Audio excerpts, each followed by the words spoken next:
नमस्ते। अहिले 3 दिन यता युक्रेन आगोमा चलिरहेको छ।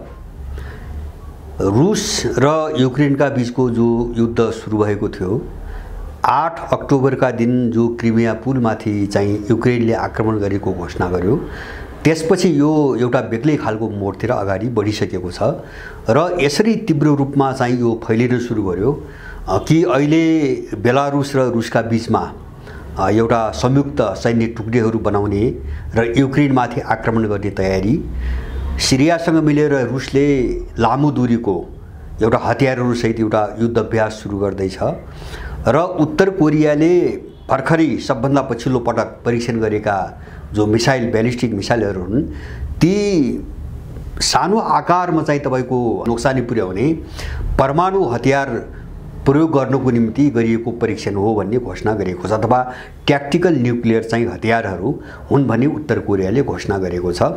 र इरान र रुसको संलग्नता, हतियारको संलग्नता धेरै पहिलेदेखि समाचारमा आइरहेको छ। अब मैले विश्वको परिस्थिति कस्तो देखियो भन्छ भने कुनै त्यस्तो परिबन्ध अथवा अहिलेको विश्वको जो समीकरण छ, जो गठबन्धनहरू छन्, यसमा ठुलो टुटफुट एउटा विभाजन आयो भने एउटा विशुद्ध रोकिने सम्भावना, झिनो सम्भावना त्यहाँ देखिन्छ। अन्यथा चाहिँ तपाईको अब विशुद्धको चाहिँ तपाईको दिशालाई बदल्न सकिने सबै खालका सम्भावनाहरू अब अन्त्य भएका सङ्केतहरू देखिँदैछन्। मैले अब यो चित्रलाई अलिकति व्याख्या गर्नुभन्दा अगाडि मैले यसको पृष्ठभूमिसँग सम्बन्धित 2-3 कुराहरू उठाउन चाहन्छु यहाँ। जस्तो योभन्दा अगाडि अमेरिकनहरूको सहयोगमा कृष्ण सागरमा चाहिँ युक्रेनले रुसको गर्भको रूपमा चिनिने मस्कोवा भन्ने एउटा युद्धपोत डुबाएको थियो, पहिलो घटना। दोस्रो घटना नर्थ स्ट्रिम 1 र 2 भन्ने जो ग्यास लाइन छन् रुसबाट युरोप आउने, त्यसमाथि अमेरिकाले आक्रमण गरेर त्यो 2टा ग्यास लाइनहरू बन्द गरेको छ, केही दिन अगाडि बन्द गरेको छ। त्यो अमेरिकाले गरेको हो भन्ने कुरामा सबै विश्वस्त छन्, तर चाहिँ आधिकारिक रिपोर्ट अहिलेसम्म कहीँबाट आएको छैन। खाली रुसले मात्रै चाहिँ किटानी गरेर अमेरिकामाथि चाहिँ तपाईको प्रश्न उठाएको छ। अनि त्यसपछि अर्को तेस्रो घटना चाहिँ घटेको थियो, जस्तो रुसका जो दार्शनिक अथवा पुटिनका गुरुको नाममा परिचित जो अलेक्जेन्डर दुगिन छन्, उनलाई मार्ने उद्देश्यले जो कार बम विस्फोट भएको थियो रुसमा, मस्कोको नजिकै, त्यसमा उनकी छोरी मारिन्। त यी घटनाहरूले एउटा चाहिँ तनाव बढाउँदै नै गएको थियो र रुसले के भनेको थियो भन्छ भने क्रिमिया र पछिल्लो पटक रुसमा गाभिएका जो पूर्वी युक्रेनका चाहिँ क्षेत्रहरू छन् त्यसलाई रुसी भूभाग बनाइसकेपछि त्यहाँभित्र हुने आक्रमणलाई रुसले रेड लाइन भनेको थियो। यो चाहिँ युद्धको अगाडि बढ्ने वा नबढ्ने भन्ने रेड लाइन हुन्। यहाँभित्र आक्रमण भयो भने हामी कुनै पनि मूल्यमा छोड्ने छैनौँ भनेर उसले चाहिँ तपाईको धम्की दिइसकेको थियो। क्रिमिया पुलमाथि आक्रमण हुने बित्तिकै रुसले समग्र युक्रेनभरि एक ठाउँमा मात्र होइन, राजधानी किभ लगायत दर्जनौं सहरहरूमा यति ठुलो, यति व्यापक पैमानामा तपाईको हमला सुरु गरेको छ र विशेष गरिकन ऊर्जाका संयन्त्रहरू जस्तो बिजुली बत्तीसँग सम्बन्धित चाहिँ संयन्त्रहरू, त्यसपछि प्रशासनिक चाहिँ निकायहरू जस्तो राष्ट्रपति कार्यालय अथवा चाहिँ रक्षा तपाईको मन्त्रालयदेखि लिएर जो चाहिँ सैनिक ठेगानाहरू हुन् तिनीमाथि व्यापक रूपमा आक्रमण निरन्तर सुरु अगाडि बढाएको छ र अहिले विश्वभरि ठुलो चाहिँ हल्ली खल्ली र एउटा ठुलो हलचल उत्पन्न भएको छ। र रुसले के भनेको छ भन्छ भने यो रेड लाइन चाहिँ उनले निर्धारण गरेको रेड लाइन, रातो रेखा पार गर्ने हो भने अब युद्ध सुरु हुन्छ भन्ने चाहिँ उसले फेरि पनि दोहोऱ्याएको छ। र रुसी विदेश मन्त्री ल्याब्रोभले पश्चिमाहरूको जो हरकत छ, जो गतिविधि छ, यो सधैँभरि चाहिँ अब चाहिँ सहेर बस्न नसकिने अथवा यसको सीमा एक ठाउँमा गएर अन्त्य हुने र त्यसपछि रुसले के गर्छ भन्ने कुरा यिनले आफै बुझुन् भनेर उनले फेरि चाहिँ तपाईको धम्की दिएका छन्। एक खालले चाहिँ एउटा भयावह अवस्थातिर विश्व फेरि अगाडि बढेको छ। म अलिकति यसलाई चाहिँ अगाडि, यसको चाहिँ समग्र परिदृश्य कसरी अगाडि बढिरहेको छ र यसको नतिजा के होला भन्ने कुरातिर जानुभन्दा अगाडि अलिकति म केही घटनाक्रमहरू बीचमा जो विकास भए तिनलाई सरसर्ती ती के घटनाक्रमहरू मैले चाहिँ यहाँ राख्न चाहन्छु। पहिलो 8 अक्टोबरमा क्रिमिया पुलमाथि आक्रमण भयो, युक्रेनले आक्रमण गर्यो। त्यसपछि 10 तारिकदेखि चाहिँ तपाईको लगातार रुसले चाहिँ तपाईको एउटा मिसाइल आक्रमण र अब हिजो अस्तिदेखि हवाई आक्रमण सुरु गरेको चाहिँ तपाईको अगाडि बढाएको छ। अब त्यसपछि मैले भने रुस र बेलारुसले संयुक्त सैन्य टुकडीहरू निर्माण गर्ने मात्रै घोषणा गरेका छैनन् कि रुसी सेना खार्किभ क्षेत्रबाट अथवा उत्तरी युक्रेनतिरको क्षेत्रमा अगाडि बढिरहेका समाचारहरू आइरहेका छन्। सिरियासँग रुसले लामो दूरीको हतियार हान्न सक्ने मिसाइलसहितको एउटा सैन्य अभ्यास सुरु गरेको छ, पहिलो पटक हैन, पहिलो पटक इतिहासमा पहिलो पटक। र रुसद्वारा परमाणु हतियार प्रयोग गर्न सकिने सैद्धान्तिक सहमतिमा एउटा निर्णय भइसकेको छ। सैद्धान्तिक रूपमा रुसमा एउटा सैद्धान्तिक सहमति भइसकेको छ। र त्यति मात्र हैन, रुसले बेलगोरोड नामको आफ्नो जो पनडुब्बी, जो संसारको सबैभन्दा ठुलो र सबभन्दा घातक पनडुब्बी मानिन्छ र जसले चाहिँ एकैपटक 6वटा चाहिँ परमाणु मिसाइलहरू चाहिँ प्रहार गर्न सक्छ, त्यसलाई अगाडि बढाइसकेका छन्। त्यो परिचालन भइसकेको छ। कयौं युद्धपोतहरू, परमाणु हतियार सहितका युद्धपोतहरू परिचालन भइसकेका छन्। युद्धक विमानहरू परिचालन भइसकेका छन् र अन्तरिक्षमा पनि रुसले युद्धको तयारी सुरु गरिसकेको छ। अब त्यसपछि यतातिर पश्चिमाहरूको तपाईको हेर्ने हो भने जस्तो युक्रेनको जो यो पछिल्लो तस्बिर हो, यो तस्बिरपछि अमेरिकाले युक्रेनलाई प्रतिरक्षा प्रणाली उपलब्ध गराउने घोषणा गरेको छ। यद्यपि त्यो कस्तो खालको भन्ने कुरा बताएको छैन, तर उसले अलिकति रक्षात्मक भाषामा युक्रेनलाई लामो दूरीको चाहिँ तपाईको हतियार नदिने र प्याट्रियटिक मिसाइल जो अमेरिकाको सबभन्दा भरपर्दो प्रत्यक्ष प्रणाली मानिन्छ, त्यो पनि युक्रेनलाई नदिने भनेर पछिल्लो पटक भनेको छ। अलिकति रक्षात्मक भाषामा बोलिरहेको छ। र भर्खरै युक्रेन चाहिँ तपाईको माथि रुसले आक्रमण सुरु गरिसकेपछि अहिले भर्खरै चाहिँ हिजो मात्रै G7 ग्रुप 7वटा पश्चिमी देशहरूको जो बैठक बस्यो, त्यो बैठकले अलिकति रक्षात्मक भाषामा युक्रेनलाई सघाउने निर्णय गरेको छ।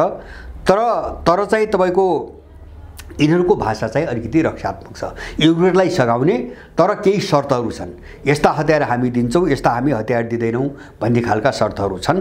माने अब नेटोले, अमेरिकाले पनि, विशेष गरिकन अमेरिकनहरूले एउटा चाहिँ तपाईको युद्धको जस्तो युरोपभरि अहिले 100वटा परमाणु चाहिँ तपाईको बमहरू तैनात, परमाणु चाहिँ हतियारहरू तैनात गरेका समाचारहरू आइरहेका छन्।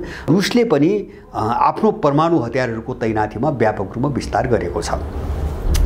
अब यो चाहिँ तपाईको एउटा जो परिवेश बन्दै गएको छ, यही बीचमा जो ऊर्जा सङ्कट युरोपमा आयो, त्यसले एकदम ठुलो व्यापक रूपमा ध्रुवीकरण अगाडि बढाएको छ। र यो तेलको जो सङ्कट हो, ग्यास र तेलको जो सङ्कट हो, यो सङ्कटलाई अलिकति चाहिँ तपाईको टार्नको निम्ति अथवा यो सङ्कटलाई कम गर्नको निम्ति ओपेक, तेल निर्यातक देशहरूको सङ्गठन जो रुस र चाहिँ साउदी अरबको नेतृत्वमा चलिरहेका छन्, उनको वर्चस्वमा अब त्यसले तेलको चाहिँ उत्पादनको मात्रा बढाउनु पर्छ भन्ने अमेरिकनको माग थियो। किन अमेरिका पनि यो सङ्कटमा नराम्रोसँग फस्दै गएको छ। तर ओपेकले यसको विपरीत अर्को निर्णय गर्यो। ओपेकले निर्णय के गर्यो भन्छ भने प्रतिदिन 20 लाख ब्यारल तेल उत्पादनमा कटौती गर्ने निर्णय गर्यो। त्यसले विश्वमा ऊर्जा सङ्कट अझ ठुलो मात्रामा बढाउने चाहिँ एउटा सुनिश्चित जस्तो चाहिँ देखाइसकेको छ। र यसै बीचमा चाहिँ तपाईको विश्व बैंक र अन्तर्राष्ट्रिय मुद्रा कोषले एउटा चाहिँ आकलन प्रक्षेपण बाहिर चाहिँ प्रक्षेपण गरेका छन्। उनको भनाइ के छ भन्छ भने यो निरन्तर जो विश्वमा चाहिँ तपाईको एउटा कुल गाँठको उत्पादनमा कटौती हैन, उद्योग धन्दाहरू सारा बन्द हुने प्रक्रिया, जीडीपी घट्ने प्रक्रिया, मन्दी बढ्ने जो प्रक्रिया चाहिँ लगातार 6-7 महिना त जो बढिरहेको छ, सन् 2023 देखि यो डरलाग्दो एउटा मन्दीको चरणमा प्रवेश गर्ने सम्भावना रहेको एउटा आकलन बाहिर ल्याएका छन्। अथवा अब यसको सार के हो भन्छ भने लगभग अबको चाहिँ 2-4 महिनापछि विश्व एउटा भयानक आर्थिक मन्दीको एउटा दुष्चक्रमा फस्न सुरु गर्ने खालका आकलनहरू चाहिँ तपाईको बाहिर ल्याएका छन्। यसले चाहिँ जस्तो अहिले जर्मनीमा मात्रै झन्डै आधा उद्योगहरू बन्द भइसकेका समाचार आएका छन्। ऊर्जा सङ्कटको कारणले आधा उद्योगहरू बन्द भइसकेका समाचार आइरहेका छन्।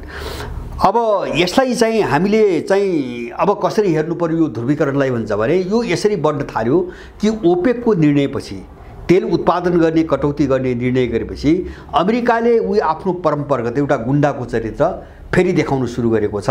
र त्यसले साउदी अरब र युएईलाई हैन, नराम्रोसँग दण्डित गर्ने धम्की दिइरहेको छ हैन। रुसले तिम्रो आवश्यकता पूरा गरेको हेरौला भन्दै, तिम्रो रक्षाको सुरक्षात्मक आवश्यकता पूरा गरेको हेरौला भन्दै उनीहरूलाई दण्डित गर्ने खालको चाहिँ धम्की दिइरहेको छ। र त्यस्ता प्रस्तावहरू चाहिँ तपाईको अमेरिकाको चाहिँ कांग्रेसमा प्रस्तावहरू अगाडि बढाइएका छन्। र यसै बीचमा चाहिँ तपाईको अर्को एउटा जस्तो यो मन्दीको कारणले कतिपय देशहरूको चाहिँ मुद्रास्फीति यसरी बढिरहेको छ अहिले, विशेष गरिकन चाहिँ जस्तो हाम्रै वरिपरि पनि नेपालमा पनि मुद्रास्फीति निकै अगाडि बढिरहेको छ। र यसको इतिहासमा सबभन्दा ठुलो मार अहिले इन्डियामा देखा परेको छ। त्यसकारणले इन्डिया र युएई संयुक्त अरब इमिरेटले अमेरिकाको चाहिँ सोच विपरीत एउटा अनौठो निर्णय गरेका छन्। त्यो निर्णय के हो भन्छ भने उनले आफ्नो जो रिजर्भ हो, विदेशी मुद्रा सञ्चयको जो चाहिँ रिजर्भ हो, त्यसलाई डलराइजेसन गर्ने अथवा डलरलाई त्यहाँबाट निकाल्ने, हटाउने हैन।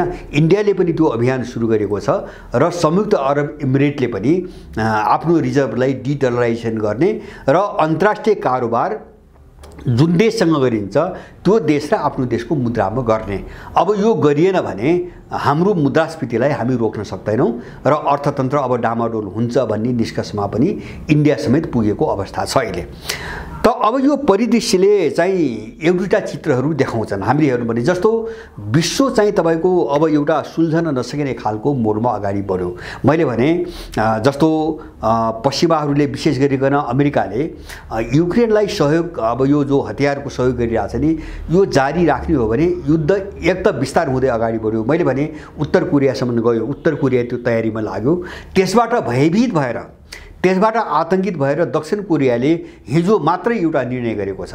उसले उत्तर कोरियाका केही समाचार पत्रहरू, विशेष गरेर सरकार नियन्त्रित समाचार पत्रहरूलाई दक्षिण कोरियामा प्रतिबन्ध लगाएको थियो, त्यो फुकुवा गरेको छ।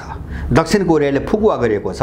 कुन घटनापछि भन्छ भने जस्तो उत्तर कोरियाले जो ट्याक्टिकल न्युक्लियर मिसाइल परीक्षण गरेको घोषणा गर्यो, त्यसपछि उत्तर कोरियामा एउटा ठुलो एउटा भागदौडको एउटा वातावरण छ, ठुलो आतंकको एउटा माहौल सृजना भएको छ र ऊ चाहिँ एकदमै पछि हट्केको छ। त्यति मात्रै होइन, अहिले भर्खरै एउटा अनौठो घटना के आएको छ भन्छ भने अमेरिकाका विरुद्धमा फ्रान्स, जर्मनी, जापान र दक्षिण कोरिया 4 देश मिलेर एउटा मोर्चा, अघोषित मोर्चाबन्दी बनाएर अमेरिकामाथि एउटा आरोप लगाएका छन्। उनले आरोप के लगाएका छन् भन्छ भने अमेरिकाले ऊर्जा सङ्कटको फाइदा उठाएर अहिले रुससँगको तपाईको जो एउटा ऊर्जा चाहिँ एउटा कमी, जो आपूर्तिमा कमी आयो, त्यसबाट आएको सङ्कटको फाइदा उठाएर लुट मचाउन सुरु गरेको छ, बेमिसाल लुटिरहेको छ युरोपलाई। र रुसले जुन मूल्यमा चाहिँ तपाईको प्राकृतिक चाहिँ ग्यास र तेल लिन्थ्यो त्यसको 4 गुणा बढी पैसा असुल गरिरहेको छ भनेर उनीहरूले आरोप लगाएका छन्। यसले के देखाउँछ भन्छ भने अब युरोपियन मात्रै हैन कि तपाईको एसियाका जापान र दक्षिण कोरिया जस्ता देशहरू पनि कमसेकम आफ्नो बचाउको एउटा भाषा बोलिरहेका छन्। अमेरिका विरुद्धको चाहिँ भाषा बोल्ने भनेको आफ्नो बचाउको निम्ति भाषा बोलिरहेका छन्। किन भन्छ भने उनीहरूलाई कमसेकम के थाहा छ भन्छ भने परिस्थिति सामान्य हुँदासम्म त ठिक छ, अमेरिकन ब्लक ठिक छ, तर अब यो चाहिँ एकदम क्रिटिकल अवस्थामा पुग्ने हो भने, यसले वारपारको अवस्था सृजना गर्ने हो भने अमेरिकाबाट जोगिनुपर्छ भन्ने कुरामा मलाई लाग्छ सबै स्पष्ट छन्। किन त्यो जापानले पनि अमेरिकाबाट भोगेको छ, दक्षिण कोरियाले पनि भोगेको छ, जर्मनीले पनि भोगेको छ, अथवा फ्रान्सले अर्को देशले पनि भोगेको छ। त अब स्थिति कस्तो आयो भन्छ भने अब आफ्नै खालका मोर्चाबन्दीहरू, आफ्नै खालका ब्लक निर्माणका कोसिसहरू पनि सुरु भएका छन् र एउटा डरलाग्दो स्थिति मैले तपाईहरुलाई पहिले पनि यहाँलाई भनेको थिएँ। र अब यदि चाहिँ तपाईको युक्रेन अपरेसन रुसले जो सुरु गर्यो त्यसको केही दिनभित्र पनि यो संवादबाट समाधान गर्न सक्ने सम्भावना थियो। रुसले कमसेकम त्यो मिन्स्क सम्झौता जो युक्रेनले गरेको थियो त्यो कार्यान्वयन गर्नुपर्छ भन्ने जो शर्त राखेको थियो हैन, युक्रेनमाथि अपरेसन सुरु गर्नुभन्दा अगाडि त्यो कार्यान्वयन गरिदिएको भए, अमेरिकाले हुन दिएको भए यो अवस्था आउँदैन थियो र एउटा संवादबाटै एउटा निकासको कुनै गुन्जाइस थियो। तर अमेरिकनहरूले के चाहेका थिए, युक्रेनलाई शिखण्डी बनाएर अथवा युक्रेनको भूमि प्रयोग गरेर युरोप चाहिँ रुसलाई ध्वस्त बनाउने सारा चाहिँ तपाईको जैविक प्रयोगशाला पनि त्यही चलाइरहेको थियो। अनि चाहिँ तपाईको नेटोमा सामेल गरेर युक्रेनमा लगेर परमाणु हतियार राख्ने तयारी पनि गरिरहेको थियो।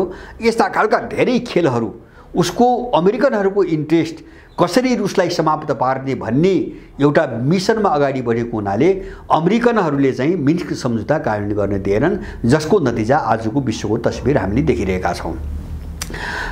त्यसकारणले अब यो त्यसपछि क्रिमिया घटना घट्यो। क्रिमिया घटनापछि पूर्वी युक्रेन रुसमा गाभियो।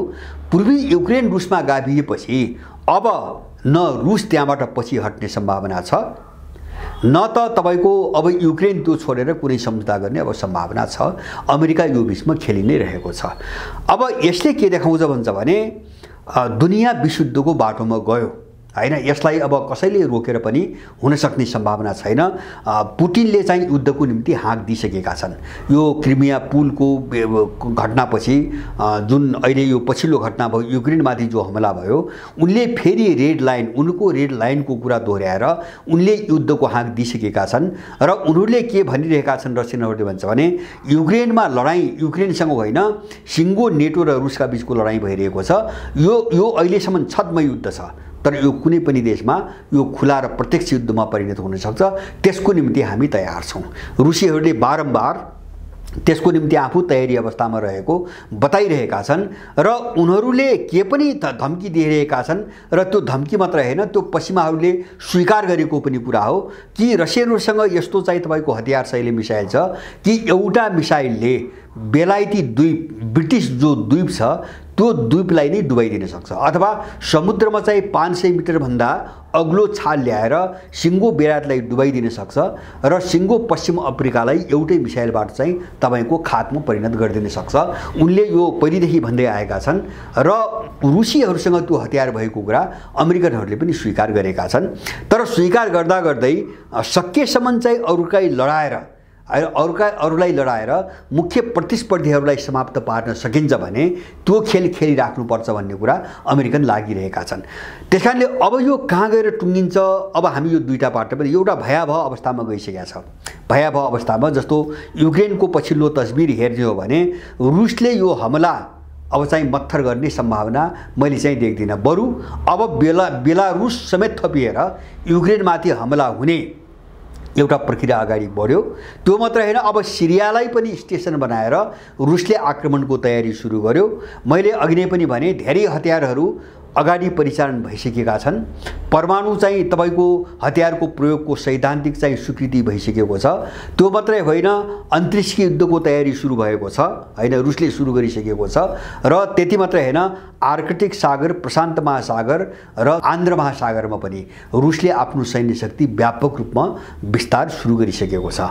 र उतातिर नेटोको तयारी पनि छ। जस्तो रुसलाई घेर्नको निम्ति उसले बाल्टिक क्षेत्रबाट अथवा चाहिँ तपाईको अब अन्य क्षेत्रबाट उसले पनि त्यो कोसिस त गरिरहेको छ। तर अहिले नेटोभित्र ठुलो विभाजन सुरु भएको छ, ठुलो विभाजन। मैले अब यो विषयमा समग्रमा अर्को श्रृङ्खलामा यसैसँग जोडिएको अर्को श्रृङ्खलामा विस्तृत रूपमा बताउँछु। त्यसकारणले गर्दाखेरि अब दुईटा चाहिँ मध्ये एउटा परिणति अब हुने नै भयो। यदि यो युद्ध विशुद्ध, किन अब विशुद्ध भनेको परमाणु युद्ध हो, यसमा कसैले शङ्का नगर्दा हुन्छ। अब विशुद्ध भनेको परमाणु हतियार सहितको युद्ध हो, त्यो भनेको सर्वनाश हो हैन। एउटा अब हुने नतिजा त्यही हो। अब त्यसलाई रोक्ने हो भने मलाई लाग्छ त्यसको निम्ति एउटै उपाय छ हैन। अमेरिकनहरूले अब वार्ता र संवादको प्रयत्न कहिले पनि गर्दैनन्। त्यो अमेरिकनहरूको संस्कार पनि होइन, त्यो उनको चरित्र प्रवृत्ति पनि होइन। अमेरिकनहरूले संसारभरि युद्ध भट्काउन खोजिरहेका छन्। किन उनीहरूले के देख्छन्, उनको स्कुलिङ, उनको चिन्तन के छ, अब युद्ध हिंसा र बर्बादीमा मात्रै हाम्रो भविष्य छ, हामी त्यसमा मात्रै मौराउन सक्छौँ भन्ने उनको फिलोसफी हो, उनको दार्शनिक चिन्तन हो। त्यसकारणले गर्दाखेरि अब विशुद्धलाई रोक्ने हो भने त्यो भूमिका युरोपियनहरूले खेल्न सक्छन्। त्यो के हो भन्छ भने अमेरिकाबाट अलग दिनु र आफ्नो अर्को ब्लक बनायो भने अमेरिका पछि हट्न बाध्य हुन्छ र विशुद्ध रोक्ने त्यो मात्रै उपाय हो। एउटा झिनो सम्भावना सायद युरोपियनहरूले त्यो दिशातिर कदम अगाडि बढाएका हुन् कि भन्ने मेरो अनुमान छ। मैले अघि नै भने नि, एउटा त मैले पहिलेदेखि दुई चारवटा घटना जोड्छु। युरोपियनहरू अहिलेसम्म सँगै बस्या हुनाले खुलेर गर्न सकिरहेका छैनन्। त्यसको निम्ति एउटा चरण, एउटा कारण के चाहिएला उनीहरूलाई पनि। तर त्यो प्रक्रिया चाहिँ अगाडि नबढेको होइन, अगाडि बढेको छ। जस्तो अफगानिस्तानको घटनापछि जो अमेरिकाले धोका दिएर भाग्यो त्यसपछि युरोपियन युनियनले दुईटा निर्णय गरेको छ। एउटा निर्णय के गरेको छ, युरोपियन युनियनको आफ्नो सेना हुनुपर्छ नम्बर 1, र दोस्रो उसले एउटा निर्णय गरेको छ युरोपियन युनियनको आफ्नो प्रतिरक्षा प्रणाली हुनुपर्छ हैन। यो दुईटा निर्णय गरेको छ र अब यो पहिले केही समय अगाडिका यो दुईटा निर्णयपछि मैले अहिले भर्खरकै एउटा कुरा छ्वास मैले चाहिँ उठाएँ अघि न, जापान र दक्षिण कोरियासँग मिलेर जर्मनी र चाहिँ फ्रान्सले अमेरिका विरुद्ध सङ्गीन आरोप लगाइरहेका छन् कि युरोपलाई सङ्कटमा थप सङ्कटमा फसाउन, युरोपलाई समाप्त पार्नुको निम्ति अमेरिकाले चाहिँ लुट मचाइरहेको र युरोपलाई एउटा कंगालीको दिशातिर धकेलिरहेको बडो सङ्गीन आरोप लगाएका छन्। यो सामान्य खालको मामुली खालको आरोप होइन। यसै बेला भर्खरै हिजो 11 अक्टोबरका दिन द पोलिटिको भन्ने एउटा युरोपियन म्यागजिन छ, अनलाइन संस्करण तपाईँ हेर्नुभयो भने त्यसमा एउटा चाहिँ तपाईँको लेख आएको छ। त्यसले के भन्छ भने अमेरिका निर्भर जो प्रतिरक्षा चाहिँ तपाईँको उद्योग छ युरोपको, यो टिकाउ छैन हैन। अमेरिकामाथि निर्भर रहेको जो प्रतिरक्षा उद्योग छ यो टिकाउ छैन भन्ने कुरा एउटा विश्लेषण उसले छापेको छ। यो सबै चीजले के देखिन्छ त भन्छ भने युरोपियनहरू अब अमेरिकाबाट नअलगिने हो भने उनीहरू स्वतन्त्र आफ्नो खुट्टामा उभिन पनि सक्दैनन् र अब यो सम्भावित विशुद्धलाई रोक्न पनि सकिँदैन भन्ने निष्कर्षमा उनीहरू पुगिसकेको तपाईको देखिन्छ। एउटा विशुद्ध रोक्ने एउटै मात्र कारण यो मात्रै हुन सक्छ। अब अरु कुनै पनि प्रकारको संवादबाट यो युद्ध रोकिने सम्भावना छैन। त्यसै कारणले अब एउटा विश्व एकदमै भयावह अवस्थातिर अगाडि बढ्यो र तपाईको त्यो गुणात्मक रूपमा बढ्यो। रुसले आफ्नो युद्ध रणनीति पुरै परिवर्तन गरिसकेको छ। जस्तो मैले अघि भने अहिले उसको अहिलेसम्मको रणनीति जो पूर्वी युरोपियन गाभ्यो त्यसलाई जोगाउने, त्यसको प्रत्यक्षा गर्ने खालको एउटा रणनीतिमा सीमित थियो रुस। तर अब त्यो अगाडि बढेर जो उसले निशाना बनायो नि, जस्तो ऊर्जा के रे चाहिँ तपाईको क्षेत्र, ऊर्जाका क्षेत्रहरू, अब सिङ्गो तपाईको के रे चाहिँ युक्रेनलाई अन्धकारमा डुबाइदिने, किन जाडो आउँदैछ। अब युक्रेनहरू थ्याक्न सक्दैनन्, यो जाडोमा अब थ्याक्न सक्ने अवस्था छैन। त्यहाँ एक खालको विद्रोह आउन बाध्य हुन्छ, विद्रोह हुन चाहिँ तपाईको बाध्य हुन्छ। त्यसकारणले गर्दाखेरि एउटा चाहिँ ऊर्जा क्षेत्रहरू अनि जस्तो कनेक्सन भौतिक पूर्वाधारका चाहिँ संयन्त्रहरू जस्तो पुलहरू निशानामा परेका छन्। सरकारी कार्यालयहरू, मेन कार्यालयहरू जस्तो राष्ट्रपति कार्यालय, रक्षा मन्त्रालयको कार्यालय यिनी निशानामा परेका छन्। त्यति मात्रै होइन, तपाईको रुसको अस्तिको आक्रमणमा त सायद मलाई लाग्छ त्यो सांकेतिक रूपमा त्यो युरोपियनहरूलाई त्यो सङ्केत चेताउने होला। जर्मन दूतावासमाथि पनि आक्रमण भयो, जो भिसा जारी गर्ने जो बिल्डिङ हो त्यसमाथि आक्रमण भयो। त्यो विषयमा चाहिँ अहिले युरोपियनहरू मौन छन्, बोल्न सकिरहेका छैनन्। त्यसको सङ्केत के हो भन्छ भने रुसले दिएको सङ्केत अमेरिकासँग मिलेर युक्रेनमा बेदखली जारी राख्ने हो भने अब युरोपियन पनि हाम्रो निशानाभित्र आइसकेका छन् भन्ने उसले सङ्केत दिएको छ र त्यसबाट युरोपियनहरू अत्यन्तै भयभीत छन्। र यो एक खालको सन्तास, अनिश्चयता र कतिखेर के हुने हो, कहाँनिर के हुने हो भन्ने जो त्रास छ यो विश्वमा धेरै मात्रामा बढेको मात्रै छैन कि गुणात्मक रूपमै पनि यो खतरा एकदम बलवान भएर अगाडि बढिसकेको छ। र अब हामी यसबाट सतर्क हुनुपर्ने, जस्तो जुन तनाव शक्ति राष्ट्रहरूका बीचमा चाहिँ उग्र हुँदै गएको छ त्यसको रिफ्लेक्सन अथवा रिफ्लेक्सन मैले भन्न खोजेको के भन्छ भने उनीहरू एउटा छद्म युद्ध त युक्रेनमा लडिरहेका छन् पश्चिमाहरू। अब त्यस्तै उनका विभिन्न कमजोर कडेहरू जस्तो त्यस्तै छद्म युद्ध अहिले उनीहरू इरानमा गरिरहेका छन्। जस्तो इरानमा के रे चाहिँ हिजाबका विरुद्धमा जो चाहिँ तपाईको एउटा आन्दोलन त्यहाँ सुरु भएको छ, त्यो चाहिँ एउटा प्रोक्सी वार, इरानले चाहिँ सिआइएले सुरु गरेको प्रोक्सी वार हो भन्ने आरोप लगाएको छ होला। अब धेरै घुसपैठ पनि होला, धेरै चाहिँ अतिरञ्जना पनि होला। अनि चाहिँ तपाईको के रे अब ताइवान क्षेत्रमा त्यही स्थिति हामी देखिरहेका छौँ। र अमेरिकनहरू आफ्नो स्वार्थको निम्ति हैन, चाहे तपाईको रुसलाई मात्रै होइन, चीनलाई मात्रै होइन, इन्डियालाई मात्रै होइन कि त्यही सधैँभरिको एलायन्स भनिएको युरोपियनहरूलाई पनि तहस नहस पार्नको निम्ति उनीहरू कति पनि हिचकिचाउँदैनन् भन्ने कुरा कहाँबाट देखिन्छ। उनी कति चाहिँ निकृष्ट, नीच र कति अनैतिक र मूल्यहीन तपाईको राजनीति गर्छन् भन्ने कुराको पछिल्लो तस्बिर भर्खरै आएको छ। अमेरिकाले ऊर्जा सङ्कटको कारणले, आफ्नै देशभित्र बढ्दै गएको ऊर्जा सङ्कटको कारणले जो एउटा चाहिँ भयानक अवस्था लिइरहेको छ त्यसलाई रोक्नुको निम्ति उसले एउटा निर्णय गरेको समाचार आज मात्रै आएको छ। उसले के भनेको छ भन्छ भने भेनेजुएलामाथि 7 वर्षदेखि उसले लगाएको प्रतिबन्ध हैन, प्रतिबन्धहरूमध्ये तेलमाथिको प्रतिबन्ध फुकुवा गर्ने हैन, जस्तो त्यो पनि अमेरिकाको निम्ति मात्रै हैन, जस्तो अमेरिकालाई भेनेजुएलाबाट अमेरिकालाई तेल बेच्ने प्रतिबन्ध फुकुवा गर्ने, तर त्यो तेल अरू क्षेत्रतिर बेच्ने प्रतिबन्ध फुकुवा नगर्ने, यो हो अमेरिकी चरित्र हैन। जस्तो त्यो युरोप पठाउन नपाइने अथवा अन्य देशमा पठाउन नपाइने, त्यो अमेरिकालाई मात्रै तेल बेच्न चाहिँ पाइने, त्यो खालको निर्णय अमेरिकाले भर्खरै हिजो गरेको छ। यो सबै हेरिरहेको छ दुनियाँले, त्यो युरोपियनले पनि हेरिरहेको छ, अर्काले पनि हेरिरहेको छ र एउटा जो परिवेशभित्र जो बन्दै गएको छ त्यसको एक मात्रै नतिजा मैले देख्छु, अमेरिकाको तपाईको अन्त्य, सदाको निम्ति अमेरिकन युगको अन्त्य हैन। त्यसको कुनै पनि अर्को चाहिँ विकल्प मैले देख्दिनँ, किन युरोपियनहरू पनि अमेरिकासँग लागेर अब बाँच्न सक्ने हालतमा छैनन्। जो उसका विरोधी भए तिनी त विरोधी नै भए। त्यसकारणले गर्दाखेरि विश्व एउटा डरलाग्दो चाहिँ तपाईको पोइन्टमा एउटा आइपुग्यो, डरलाग्दो मोडतिर तपाईको आइपुग्यो। अब यसको मैले भन्दै थिएँ जसको उनीहरू चाहिँ हरेक पोइन्टमा खेलिरहेका छन्, त्यस्तै नेपाल पनि एउटा पोइन्ट हो, हामीले बुझिरहेको हैन। मैले यो चाहिँ युक्रेनको अहिलेको तस्बिरलाई मैले नेपालसँग किन जोड्न खोजिरहेको भन्छ भने त्यस्तै गरेर चाहिँ जस्तो चीनका वरिपरि अथवा इन्डियाका वरिपरि अस्थिरता पैदा गर्ने एउटा पोइन्ट उनले चयन गरेको एउटा पोइन्ट नेपाल हो, एउटा कडी नेपाल हो। त्यसकारणले नेपालभित्र कुनै पनि बेला त्यस्तै खालको अराजकता उनीहरूले पैदा गर्न सक्छन्। यसप्रति हामी अत्यन्तै होशियार हुनुपर्ने स्थिति छ र यो सम्भावना अझ बलियो किन बन्दै गयो भन्छ भने जति अमेरिकनहरू हार्दैछन्, मैले त्यसलाई हारेकै भन्छु। मैले किन हारेको भन्छ भने जस्तो युक्रेनमाथि अपरेसन सुरु भएदेखि आजका दिनसम्म त्यो नेटो र अमेरिकाको प्रतिक्रिया एउटै छ, कन्डेम गर्ने, रुसको आक्रमणको निन्दा गर्ने र रुससम्म पुग्न नसक्ने हतियारहरू युक्रेनलाई दिने। बस एउटा रक्षात्मक कदमभन्दा अगाडि न अमेरिका अगाडि बढ्न सक्यो न नेटो अगाडि बढ्न सक्यो। तर यो मामिलामा हेर्नु भने रुस होला यो युद्ध लाम्मेला, क्षति नोक्सानी त्यो युद्धमा त सबैको हुन्छ नै, तर रुस आफ्नो मिसनमा धेरै सफल हुँदै गयो। जस्तो क्रिमिया लियो, के अरे पूर्वी युक्रेन लियो। मलाई लाग्छ तपाईको यो क्रिमिया पुलमाथिको आक्रमणपछि जो परिस्थिति तयार भएको छ यसले रुसले अरू भूभाग पनि चाहिँ तपाईको रुसमा मिलाउने अब अभियानतिर अगाडि बढ्छ भन्ने मलाई लाग्छ, जसभित्र चाहिँ तपाईको ओडेसा क्षेत्र र चाहिँ तपाईको अब जो दक्षिण युक्रेन हो र उत्तरी युक्रेनको जस्तो खार्किव क्षेत्र पनि अब निशानामा परिसकेका छन् र युक्रेनले धेरै नोक्सानी बेहोर्दैछ। त्यसकारणले अब यसलाई विषयान्तर गर्नको